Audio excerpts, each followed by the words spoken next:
Hello, good evening everyone and welcome to my YouTube channel.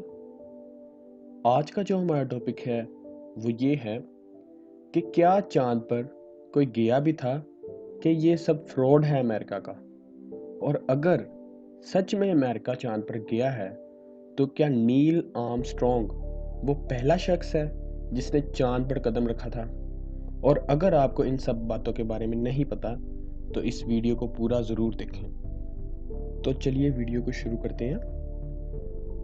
तो हम सब ये जानते हैं कि चांद पर पहला कदम रखने वाला नील आर्मस्ट्रॉन्ग था। लेकिन क्या आपको वाकई ही लगता है कि कोई ऐसा मिशन हुआ था? क्योंकि इस मिशन को लेकर बहुत से सवाल हैं जिनका अभी तक जवाब नहीं मिला। बहुत सारे साइंटिस्ट आज भी ये नहीं मानते कि नील आर्मस्ट्रॉन्ग कभी चांद पर गया था। आज अमेरिका के लोग खुद भी मून लैंडिंग को फेक कहते हैं। लोगों का ये कहना है कि अमेरिका यूनिवर्स की रेस में दुनिया को अपनी ताकत दिखाने के लिए मून लैंडिंग का ये फेक ड्रामा किया था। वर्ल्ड वार 2 के बाद अमेरिका और रशिया यानी कि रूस के बीच कोल्ड वार चल रहा था। दोनों मुल्क अपनी ताकत दुनिया को दिखा रहे थे और दोनों में नंबर 1 होने की दौड़ लगी हुई थी। इन सब में से इम्पोर्टेंट था स्पेस की रेस में एक दूसरे से आगे जाना। रूस ने सबसे पहले 12 अप्रैल 1961 को स्पेस में पहुंचकर अपना झंडा गाड़ दिया था। इसी बात पर अमेरिका बुरी तरह चिढ़ गया। इसीलिए अमेरिका ने 20 जुलाई 1969 को अमेरिका के एरोनॉट्स और इंजीनियर और कमांडर नील आर्मस्ट्रॉन्ग को चांद पर पहुंचाकर रिकॉर्ड बना दिया, जिसे देखकर पूरी दुनिया हैरान हो गई। लेकिन क्या मून लैंडिंग मिशन सच में हुआ था? ऐसी बहुत सारी कॉन्स्पिरेसी थ्योरीज हैं जो ये प्रूव करती हैं कि मून लैंडिंग अमेरिका की सिर्फ एक साजिश थी। उनका दावा है कि ऐसी कोई भी लैंडिंग मून पर हुई ही नहीं है। अमेरिका के एक सर्वे में 20% लोगों का कहना है कि कोल्ड वार में रूस को हराने के लिए मून लैंडिंग उनके अपने मुल्क ने एक ड्रामा किया था।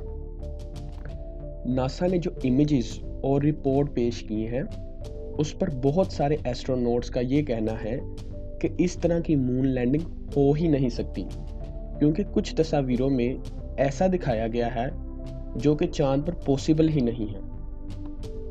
अगर आपने 2014 में आने वाली मूवी इंटरस्टेलर को देखा है तो आप इस बात को समझ सकते हैं कि वहाँ की जनरेशन आज भी इस मिशन को फेक बताती है।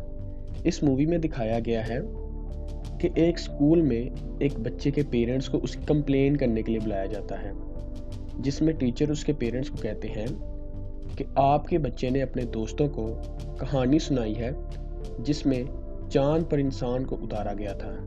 लेकिन टीचर बताती है कि ऐसा कोई मिशन हुआ ही नहीं था। ये सब गवर्नमेंट और स्पेस एजेंसी का किया गया एक झूठ था जिससे कि रूस बर्बाद हो जाए। ये मूवी एक साइंस फिक्शन मूवी थी और जिसमें मून लैंडिंग की कॉन्स्पिरेसी थ्योरी का जिक्र यूं ही नहीं किया गया था। दरअसल 20 जुलाई 1969 को चांद पर इंसान के पहली बार उतरने के बाद से ही इसके पीछे बहुत सारे सॉलिड कॉन्स्पिरेसी थी। और अगर आज भी हम गूगल पर मून लैंडिंग लिखें तो देखेंगे कि सबसे पहले फेक और हॉक्स ही लिखा हुआ आता है। ऐसी कई बातें हैं जिन्हें गिनाकर अमेरिका की इस मून लैंडिंग पर बहुत सारे सवाल उठाए गए हैं, जिस पर नासा की सफाई लोगों को ज़्यादा रास नहीं आई। वो बातें कुछ यूं हैं। सबसे पहले बात करते हैं वेविंग फ्लैग यानी कि लहराता हुआ झंडा। मून लैंडिंग को फेक कहने वाले स्पेशलिस्ट बताते हैं कि जब दुनिया के लोगों को पहली बार टेलीविजन पर चांद पर उतरने के सीन दिखाए गए तब अमेरिका के फ्लैग को लहराता हुआ दिखाया गया था, जिसको नील आर्मस्ट्रॉन्ग ने लगाया था। तस्वीरों में झंडे को लहराते हुए दिखाया गया है, लेकिन साइंटिस्ट का कहना है कि चांद पर हवा है ही नहीं, तो ये कैसे पॉसिबल है कि फ्लैग लहरा रहा हो। यही वो वजह है जिसकी वजह से लोग इसको फेक कहते हैं। तो अब बात करते हैं इस बात पर नासा का क्या कहना है। इस बात पर नासा का कहना है कि ये फ्लैग किसी पतली ट्यूब नुमा चीज़ में रखा गया था और उसे निकाल कर लगाने पर ऐसा हुआ। Lack of impact.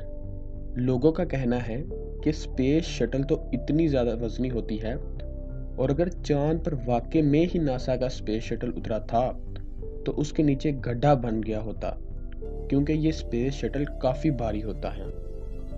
लेकिन आप देख सकते हैं कि इस स्पेस शटल के नीचे सरफेस बिल्कुल फ्लैट है। और अब बात करते हैं मल्टीपल लाइट सोर्स, यानी कि कई तरफ से आती हुई रोशनी। लोगों का कहना है कि चांद पर रोशनी के आने का सिर्फ एक सोर्स है और वो है सूरज, मगर यहाँ तस्वीरों में तो कई एंगल से रोशनी आती दिखाई दे रही है। ऐसा लगता है कि किसी स्टूडियो में शूट किया गया हो। नासा इस पर यहाँ की पहाड़ियों को जिम्मेदार कहलाती है और लोगों का कहना है कि ऐसा पॉसिबल ही नहीं। Unexplained object. जैसे ही नासा की इमेजेस दुनिया के सामने आई तो लोगों को एस्ट्रोनॉट के हेलमेट में एक अलग चीज की रिफ्लेक्शन दिखाई दी। ये रिफ्लेक्शन किसी वायर से लटकने वाली चीज की थी, लेकिन ऐसी किसी चीज का चांद पर होना सवाल ही पैदा नहीं होता। लोगों का ये मानना है कि ये एक स्पॉटलाइट है जो किसी फिल्म स्टूडियो में होती है। इस पर नासा ने इमेजेस की पुअर क्वालिटी को जिम्मेदार बनाया। लैक ऑफ स्टार्स, यानी सितारों की कमी। इस सवाल का जवाब नासा अभी तक नहीं दे पाया। ये कैसे पॉसिबल है कि बनाई गई वीडियो में एक भी तारा नहीं है, जबकि चांद पर ना तो बादल हैं और ना ही पोल्यूशन, तो सारे तारे ठीक से दिखाई देने चाहिए। लेकिन नासा की इस तस्वीर में एक भी तारा नहीं नजर आ रहा। सी रॉक। एक इमेज में एक पत्थर पर इंग्लिश का लेटर सी लिखा हुआ है, जो कि चांद पर पॉसिबल ही नहीं। लोगों का कहना है कि ये इस तरह की मार्किंग फिल्म स्टूडियो में होती है।